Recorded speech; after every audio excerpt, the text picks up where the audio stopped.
नमस्कार, आप देख रहे न्यूज 18। मैं हूं आपके साथ मेनका चौधरी। भारत में दिखने लगा है चंद्र ग्रहण। अरुणाचल प्रदेश में सबसे पहले चंद्र ग्रहण दिखा है।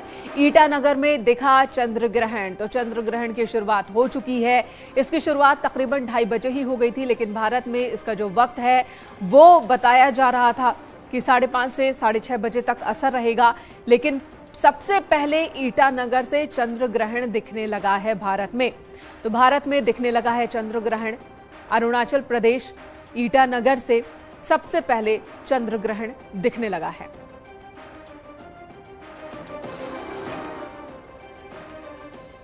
आज यानी कि कार्तिक पूर्णिमा पर पड़ रहा है साल का आखिरी चंद्र ग्रहण। ग्रह का सूतक काल शुरू हो चुका है। दोपहर 2:42 से ग्रहण की शुरुआत और शाम 6:19 तक इसका असर रहेगा। भारत की बात की जाए तो शाम 5:20 से 6:19 तक ग्रहण का असर दिखाई देगा। तो दूसरी तरफ कार्तिक पूर्णिमा पर नदियों किनारे लोगों का जुटना शुरू हो चुका है। आस्था की डुबकी सुबह से ही लगाई जा रही है, क्योंकि कार्तिक पूर्णिमा पर गंगा स्नान का खास महत्व है। यूपी और उत्तराखंड में नदियों के किनारे लोगों की भीड़ नजर आ रही है और ये भीड़ चंद्र ग्रहण खत्म होने के बाद भी नजर आएगी, क्योंकि मान्यता ये भी है कि जब ग्रहण का काल बीत जाता है तो उसके बाद स्नान ध्यान करने की परंपरा है, ऐसी मान्यता है। तो यही वजह है कि माना यह जा रहा है कि ग्रहण बीतने के बाद भी, यानी कि शाम 6:30 बजे के बाद भी इसी तरह से नदियों में स्नान करते हुए लोग आपको देखने को मिल सकते हैं। वाराणसी, प्रयागराज, चित्रकूट की ये तस्वीरें, अयोध्या और हरिद्वार की भी तस्वीर, जहां सुबह से ही आस्था की डुबकी लगा रहे हैं श्रद्धालु।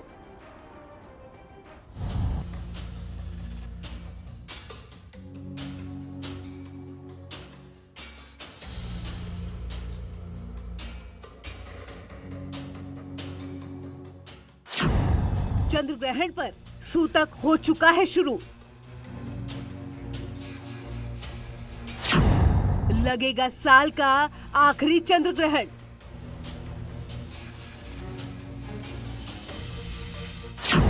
कार्तिक पूर्णिमा पर चंद्र ग्रहण। मंदिरों के कपाट हो चुके हैं बंद।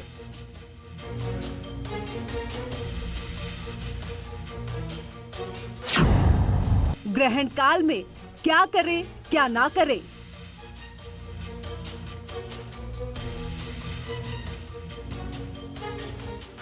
ग्रहण पर कौन सी सावधानियां बरतें?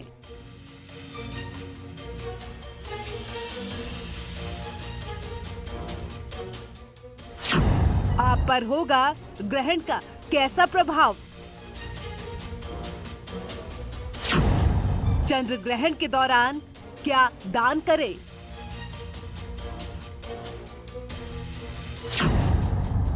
दिवाली के बाद देव दिवाली पर ग्रहण।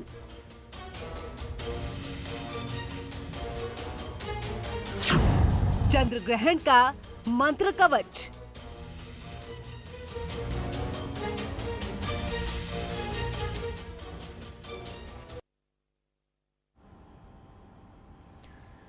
तो चंद्र ग्रहण के पौराणिक मान्यताएं क्या है, चंद्र ग्रहण को लेकर किस तरह के मिथ हैं, क्या करना चाहिए, क्या नहीं करना चाहिए, अलग अलग राशियों पर चंद्र ग्रहण के किस तरह के प्रभाव देखने को मिल सकते हैं, सभी पहलुओं पर बातचीत होगी। और साथ ही इस खगोलीय घटना को लेकर लोगों में किस तरह का उत्साह है, क्या चंद्र ग्रहण आप देख सकते हैं, हम देख सकते हैं या नहीं देख सकते हैं, सभी बातचीत होगी। इस वक्त आचार्य विक्रमादित्य धर्माचार्य हमारे साथ जुड़े हुए हैं। लखवीर सिंह हमारे सहयोगी दिल्ली से हमारे साथ जुड़ेंगे और हमारे साथ मौजूद हैं रामगोपाल गोरखपुर से। सबसे पहले तो मैं आपके पास ही आऊंगी आचार्य विक्रमादित्य जी, ये बताइए कि चंद्र ग्रहण के मायने क्या है, इसे लेकर क्या मान्यता है और चंद्र ग्रहण के दौरान क्या करना चाहिए?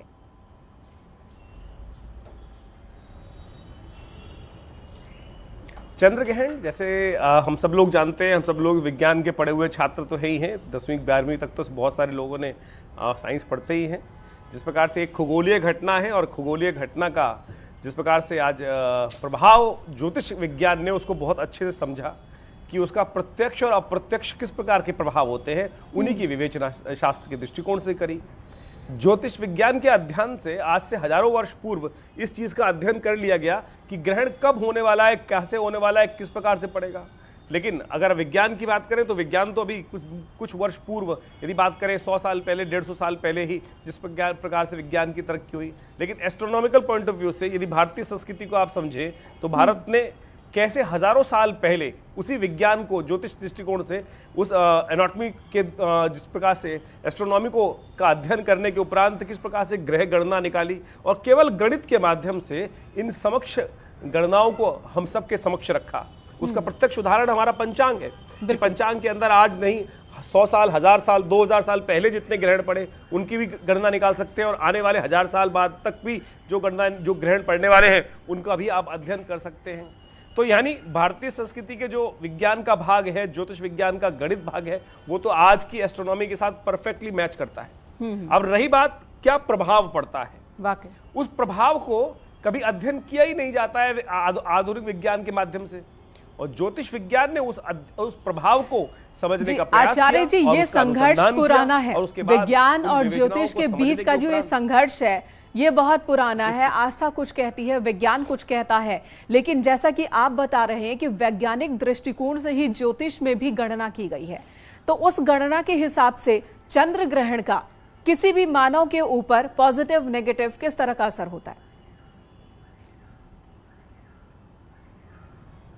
देखिए, ज्वार भाटा आपने देखा है, ज्वार भाटा के बारे में आपने सबने सुना होगा, और तो और मेंटल स्विंग्स के लिए, इमोशनल स्विंग्स के लिए भी इसके ऊपर पूरे विश्व में गणनाएं की जाती हैं कि पूर्णिमा के पास किस प्रकार के मेंटल स्विंग्स होते हैं, और इसके ऊपर बहुत सारे आधुनिक वैज्ञानिक जो साइकोलॉजी को पढ़ते हैं, ऋषियों ने, साइकेट्रिस्ट हैं, जो डॉक्टर्स हैं, उन सब ने भी इसको अध्ययन किया है। और ज्वार भाटे से बड़ा एग्जाम्पल क्या हो सकता है? स्पेसिफिक तिथि के ऊपर चंद्रमा के साथ जब तारतम्य पृथ्वी का बैठता है, उसी के बाद उस पानी के अंदर वो ज्वार उत्पन्न होता है और उसकी लहरें ऊपर की तरफ उठने लगती हैं। ये सारा का सारा एक जो जिसको ग्रेविटेशनल फोर्स कहा जाता है, गुरुत्वाकर्षण कहा जाता है, उसके संबंध में आप समझ सकते हैं। जब पानी पर उसका प्रभाव होता है, चंद्रमा की किरणों का, समय का प्रभाव होता है, तो मेरे और आपके ऊपर क्यों नहीं होगा? तो इसको बहुत बढ़िया तरीके से ज्योतिष विज्ञान ने राशियों के हिसाब से, नक्षत्रों के हिसाब से, कॉन्स्टिलेशंस के हिसाब से उस अध्ययन को समझा है और उस प्रभाव को हमारे यहां बताया जाता है। जैसे इस बार जो ग्रहण है वो मेष राशि में पड़ रहा है। मेष राशि में जब चंद्रमा आज चल रहे हैं और उन पर जिस प्रकार से राहु को केतु के मध्य, जिस प्रकार से केतु के साथ राहु के साथ आ जाने से उस ग्रहण का प्रभाव जो है हर व्यक्ति पर अलग अलग पड़ने वाला है। यदि ज्योतिष विवेचनाओं के अनुसार से समझे तो इसको प्रत्यक्ष रूप से असर तो पड़ेगा, अलग अलग असर पड़ेगा और बहुत हद तक राशि के हिसाब से असर पड़ता है। और राशि वाइज भी आपसे जानेंगे कि किस राशि के जातकों पर किस तरह का असर चंद्र ग्रहण का देखने को मिल सकता है, आने वाले दिन उनके लिए किस तरह का हो सकता है, ये आपसे जानेंगे। हमारे कुछ सहयोगी अलग अलग जगहों से हमारे साथ जुड़ चुके हैं, रुक कर लेते हैं। इस वक्त हमारे साथ रामगोपाल मौजूद हैं, लखनऊ से नितिका दीक्षित मौजूद है, रामगोपाल गोरखपुर से है और वहीं हमारे साथ हरिद्वार से पुलकित भी मौजूद हैं। सबके पास चलूंगी। सबसे पहले रामगोपाल आपके पास आती हूं। चंद्र ग्रहण भारत में दिखने की शुरुआत हो चुकी है, इसे लेकर लोगों के बीच कैसा कौतूहल है और तमाम मंदिर बंद हो चुके हैं, लेकिन नदियों पर भीड़ जुट रही है।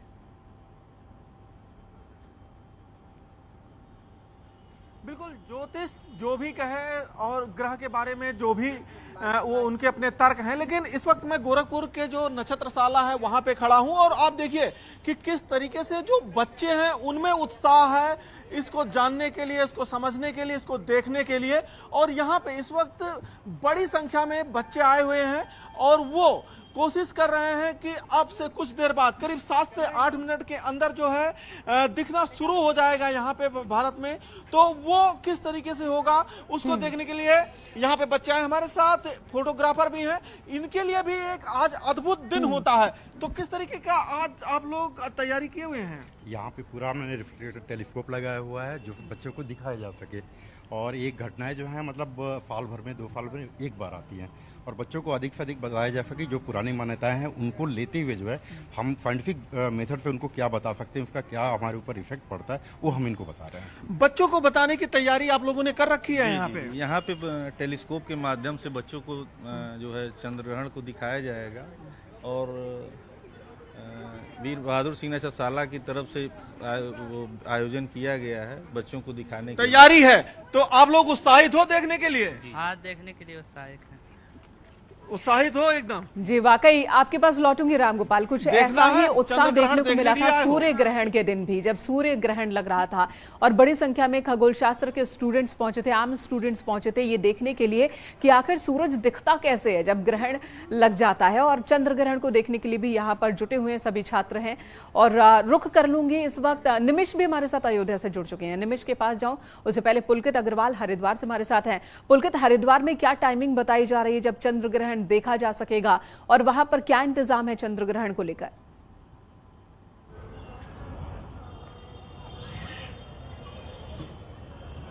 हाँ जी बिल्कुल, देखिए हरिद्वार में जो समय बताया जा रहा है लगभग 57 मिनट की अवधि का चंद्र ग्रहण का यहाँ पर जो समय बताया जा रहा है, इस अवधि तक यहाँ पर जो है चंद्र ग्रहण देखा जा सकेगा। और लगभग 5:21 से ये शुरू होगा और 6:17 तक ये चलेगा। इस तरह का जो समय है, जो इस तरह की गणना है वो ज्योतिषाचार्यों के द्वारा बताई जा रही है। क्योंकि हरिद्वार में आज कार्तिक पूर्णिमा का स्नान भी चल रहा है और ये जो स्नान है ये साल का अंतिम स्नान होता है, काफी बड़ा ये गंगा स्नान होता है। तो हमने यहाँ पर सुबह देखा कि बड़ी संख्या में श्रद्धालु यहाँ पर पहुंचे हुए थे, गंगा में आस्था की डुबकी लगा रहे थे। लेकिन जैसे ही सूतक काल प्रारंभ हुआ चंद्र ग्रहण का, वैसे ही यहाँ मंदिरों के, मठ मंदिरों के और गंगा के जो मंदिर है उनके सभी के कपाट बंद कर दिए गए। क्योंकि सूतक काल में जो है जो शुभ कार्य है वो नहीं किए जाते हैं, जो पूजा अर्चना दान पुण्य है वो नहीं किए जाते हैं। तो इसलिए आज जो कार्तिक पूर्णिमा का जो स्नान था वो भी यहाँ पर तुलनात्मक रूप से काफी हल्का और फीका नजर आ रहा है। तो ये कुछ व्यवस्था यहाँ पर चंद्र ग्रहण के लिए की गई थी। और इसके अलावा जो चंद्र ग्रहण खत्म होने के बाद स्नान को लेकर वो अपनी ओर से पूरी तरह से व्यापक रूप से यहाँ पर की गई थी। जी, ग्रहण खत्म होने के बाद क्या फिर उसी तरह से स्नान करने श्रद्धालु आ सकते हैं? क्या प्रशासन ने इस नजरिए से तैयारी अपनी रखी है?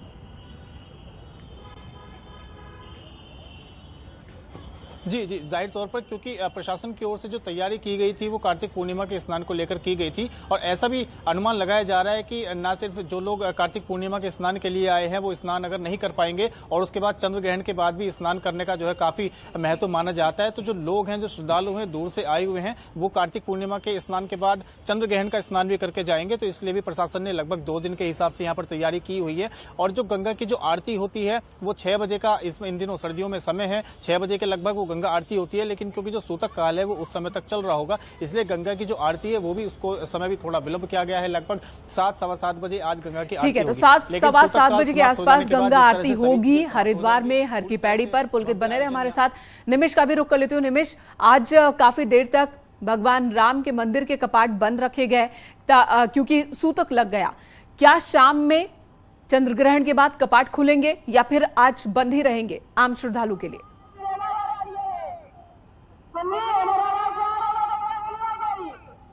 नहीं, देखिए रामलला की बात की जाए तो रामलला का पट 1 घंटे के लिए श्रद्धालुओं के लिए शाम 7 बजे के बाद खोला जाएगा। इस दरमियान श्रद्धालु लगभग 1 घंटे भगवान रामलला के दर्शन पूजन कर सकेंगे।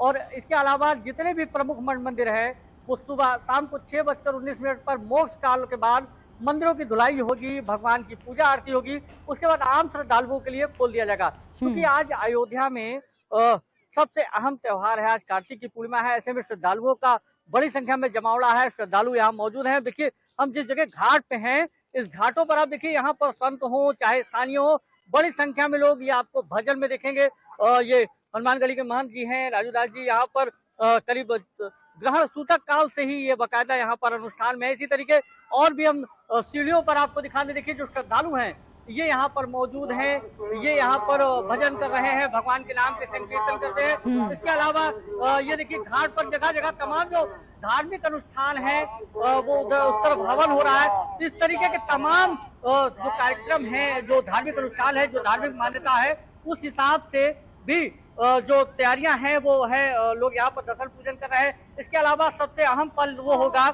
जब शाम को 6:19 के बाद मोक्ष होगा, उसके बाद एक बार फिर आस्था का सैलाब सरयू के घाटों पर देखने को मिलेगा।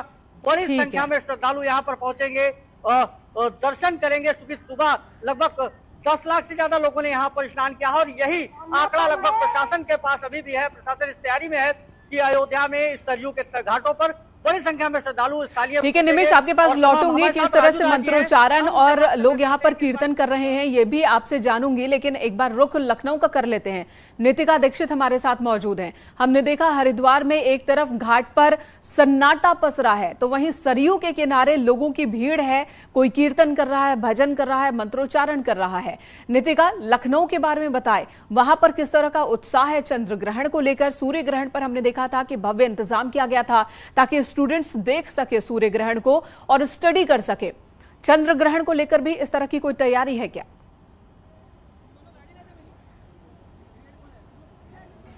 जी मेनका, देखिए आज साल का आखिरी चंद्र ग्रहण है और इसको लेकर हम आपको लखनऊ की तस्वीरें दिखाते हैं। हम इस वक्त लखनऊ के पंचवटी घाट पर मौजूद हैं जहां पर आप देख सकते हैं कई सारे स्टूडेंट्स यहां पर आए हुए हैं अभी, क्योंकि चंद्र ग्रहण का दीदार होने में मतलब समय है। इसको देखते हुए यहाँ पर अभी टेलीस्कोप इंस्टॉल किए जा रहे हैं और यहाँ पर स्टूडेंट्स को ब्रीफ किया जा रहा है कि किस तरह से वो इस खगोलीय घटना के दर्शन कर पाएंगे, क्योंकि सूतक काल चंद्र ग्रहण के 9 घंटे पहले से लगा हुआ था। तो उसके चलते जो लखनऊ के तमाम मंदिर हैं उनके कपाट बंद हैं और घरों में भी लोगों ने अपने मंदिरों पर पर्दे डाल रखे थे, क्योंकि कहा जाता है कि जो सूतक काल होता है उसमें कोई भी शुभ कार्य या धार्मिक कार्य नहीं किया जाता है, जिस वजह से इस समय को नेगेटिव माना जाता है और कहा जाता है कि नेगेटिव एनर्जीज जो होती हैं वो इस समय काफ़ी ज़्यादा एक्टिव होती हैं और जो दैवीय शक्तियाँ होती हैं वो शिथिल होती हैं। इस वजह से सूतक काल के समय ऐसी कोई भी चीज़ नहीं होती है। यहाँ पर कई सारे स्टूडेंट्स हैं और हमारे साथ यहाँ पर इंदिरा गांधी नक्षत्रशाला से सुमित जी भी मौजूद हैं। सर, आपसे बात करना चाहेंगे, आज यहाँ पर चंद्र ग्रहण को लेकर क्या कुछ तैयारियाँ? हमने 3 टेलीस्कोप यहाँ पे स्थापित किए हैं जिससे जनसामान्य को हम ग्रहण दिखा सकेंगे, चंद्र ग्रहण दिखाएंगे। और इसके अलावा हमारा एक फोटोग्राफी स्टेशन है जिससे हम पूरे ग्रहण की एस्ट्रो फोटोग्राफी करेंगे। जी। क्योंकि साइंस और रिलीजियस जो बिलीव्स होती है चंद्र ग्रहण को लेकर उनमें काफ़ी ज़्यादा अंतर होता है, तो आज जो स्टूडेंट्स यहाँ पर आए हुए हैं उनको इसके बारे में क्या कुछ जानकारी दी? मैं यहाँ पे एस्ट्रोनॉमी से रिलेटेड इवेंट कराने आया हूँ। मैं यहाँ पे बच्चों को चंद्रग्रहण और चंद्रग्रहण कैसे देखा जाए और उससे उनको मतलब उसमें उनको क्या क्या दिखेगा या उसके एस्ट्रो फोटोग्राफी करेंगे तो उनको किस तरीके का चंद्रग्रहण नजर आएगा या उसके एस्ट्रो फोटोग्राफ्स कैसे आएंगे, मैं उसके लिए आया हूँ। आप इनसे ये भी पूछे, क्या सूर्य ग्रहण की तरह चंद्र ग्रहण को भी नग्न आंखों से नहीं देखना चाहिए? किस तरह से चंद्र ग्रहण को देखा जा सकता है ये भी पूछ लें। उसको हम ऐसे नेकेड आइज से नहीं देख सकते, तो क्या चंद्र ग्रहण को इस तरह से देखा जा सकता है? चंद्र ग्रहण को नेकेड आई से आराम से देख सकते हैं, इसमें कोई प्रॉब्लम नहीं है। सूर्य ग्रहण को नेकेड आई से देखने से मना करते हैं हम लोग, सोलर फिल्टर्स या फिर कहते हैं सोलर गॉगल्स यूज़ करते हैं, लेकिन यहाँ पे चंद्र ग्रहण को आप नेकेड आई से देख सकते हैं, इसमें कोई प्रॉब्लम नहीं है। तो मेनका, देखिए ये सारी तैयारियां तो किस तरह का चांद दिखेगा, एक सवाल ये भी पूछ लीजिए, किस तरह का चांद दिखेगा, इस खगोलीय घटना के दर्शन कितना फीसदी ढकेगा, इस बार क्या कहा जा रहा है? जी, किस तरह का चांद आज दिखने वाला है, कितना दिखाई देगा, क्योंकि कैसे ऐसा कहा जा रहा है कि पूर्वी भारत में पूर्ण चंद्रग्रहण देखने को मिलेगा, तो यहाँ पर किस तरह का? नहीं, चंद्रग्रहण यहाँ चंद्रग्रहण पूर्ण चंद्रग्रहण ही है, लेकिन चूंकि हमारे यहाँ पे जब चंद्रग्रहण होगा तो वो ग्रहण लिए हुए ही राइज होगा, तो 91% वो ग्रहण में होगा जब वो राइज कर रहा होगा, तो इस तरीके से हमको आंशिक चंद्रग्रहण ही देखने को मिलेगा। और जैसे कुछ जगहों पे इसको पूर्ण चंद्रग्रहण के रूप में भी देखा जा सकता है, लेकिन मैक्सिमम भारत में ये पार्शियल लूनर इक्लिप्स के रूप में ही नजर आएगा। ठीक है, नितिका आऊंगी आपके पास। आचार्य विक्रमादित्य जी हमारे साथ मौजूद हैं।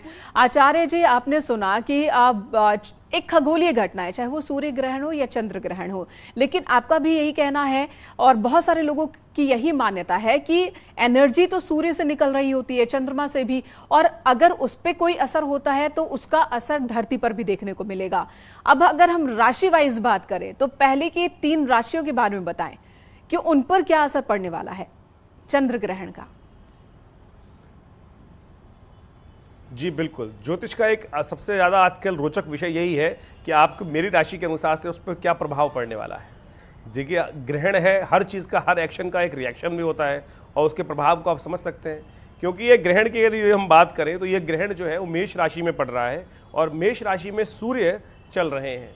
चंद्रमा इस वक्त जो है मेष राशि में राहु ग्रह वहाँ पर विद्यमान है ऑलरेडी, तो राहु के विद्यमान होने के कारण से ये ग्रह दिखाता है कि कई दृष्टिकोण से बड़ी सावधानी बरतने की जरूरत है। जिद पे ना अड़े। सबसे पहले आने वाले समय में, आने वाले 40 दिनों तक इस बात का विशेष तौर पे ध्यान रखें कि अननेसेसरी की बात पे, जिद पे ना अड़े, कोमलता के साथ काम कराने का प्रयास करें।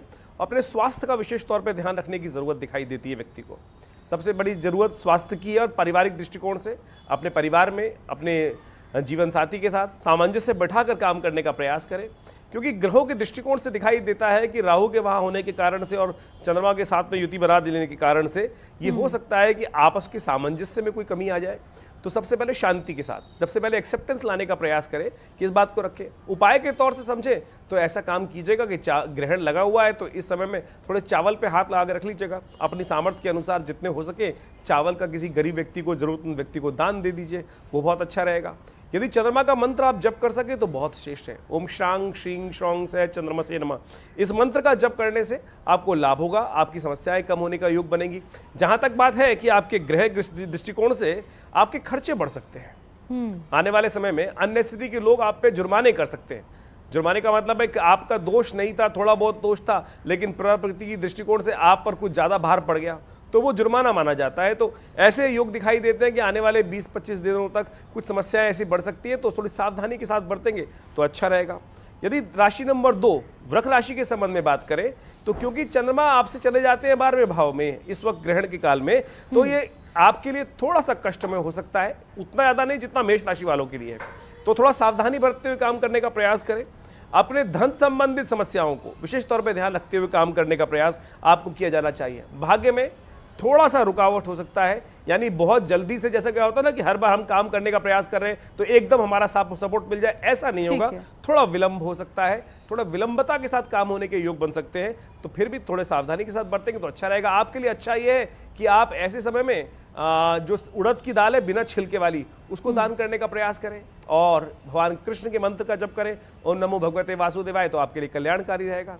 वहीं से यदि मिथुन राशि के संबंध में बात करें तो मिथुन राशि वालों के लिए ग्रहण और थोड़ा कम खराब, मतलब जितना मेष राशि वालों के लिए था, वृष राशि वालों के था, उससे थोड़ा कम दिखाई देता है। तो ओवरऑल अच्छा रहेगा, आपके लिए आगे बढ़ने के योग बन सकते हैं, लाभ की स्थिति बन सकती है, सम्मान बढ़ सकता है, तो आपके लिए अच्छा है। कोशिश करें इसको और शुभ करने के लिए। सबसे अच्छा ये कि साबुत मूंग की दाल का दान करें, वो आपके लिए अच्छा है। गौ सेवा कर लीजिए, वो आपके लिए बहुत अच्छा बनाएगा। तो अभी आने वाले 20-25 दिन तक जितनी सामर्थ्य हो उतनी सेवा करने का प्रयास कीजिए। अच्छा, यानी मिथुन राशि वालों के लिए चंद्र ग्रहण उतना बुरा नहीं है, लेकिन उम्मीद है कि अभी आपने जो जो उपाय बताए हैं लोग करें और उनका लाभ भी मिले लोगों को। उपेंद्र करो एक बार कर लूंगी, ब्रेक का वक्त हो रहा है, लेकिन उपेंद्र ये बताइए वहां पर घाटों पर किस तरह का नजारा देखने को मिल रहा है? मंदिरों के कपाट क्या वहां पर भी पूरी तरह से बंद कर दिए गए हैं? शाम में दोबारा कपाट खुलेंगे या फिर आज बंद ही रहेंगे? बिल्कुल, देखिए मेरे पीछे, मैं तुलसी घाट पर हूँ, मेरे पीछे आप मैं तस्वीर में दिखाऊंगा, देखिए मंदिर के कपाट बंद है तुलसी घाट पर। और यहाँ पर जिस तरीके से, क्योंकि कहते हैं कि ग्रहण काल हो या ग्रहण के पहले सूतक काल हो, उसका भी उससे पहले लोग जो है जप तप करते हैं ताकि जो है उनको ग्रहण के काल पर जो भी उसके दोष हो उससे मुक्ति मिले और ईश्वर के लिए जो है वो जप तप होता है। तो यहाँ पर आपको मैं जप तप की भी तस्वीरें दिखा रहा हूँ, किस तरीके से जो साधु संत हैं, जो लोग हैं, वो यहाँ पर जप तप कर रहे हैं। एक तस्वीर मैं आपको दिखाता हूँ कि घाट की किस तरीके से लोग जो है ग्रहण के सूतक काल में गंगा में है, कोई लगातार स्नान कर रहा है, कोई गंगा में जप कर रहा है। ये आपको देखिए 80 घाट तक का नजारा एक साथ दिखे, तुलसी घाट से 80 घाट तक की तस्वीर है, कितनी धार्मिक आस्था की तस्वीर है कि लोग किस तरीके से उपेंद्र, कल जहां पर कल तक जहां पर भीड़ देखने को मिल रही थी, श्रद्धालुओं का जमावड़ा सुबह तक था, आज सन्नाटा दिख रहा है। 2-4 लोग हैं, कुछ लोग ऐसे भी हैं जो गंगा में ही खड़े हैं। इसके क्या मायने हैं? क्यों इस तरह से लोग पूरे वक्त नदी में खड़े रहेंगे जब तक चंद्र ग्रहण खत्म ना हो जाए? ये भी समझने की कोशिश करेंगे आचार्य विक्रमादित्य से, लेकिन एक ब्रेक के लिए रुकते हैं, तुरंत लौटेंगे। सभी मेहमान हमारे साथ बने हुए हैं।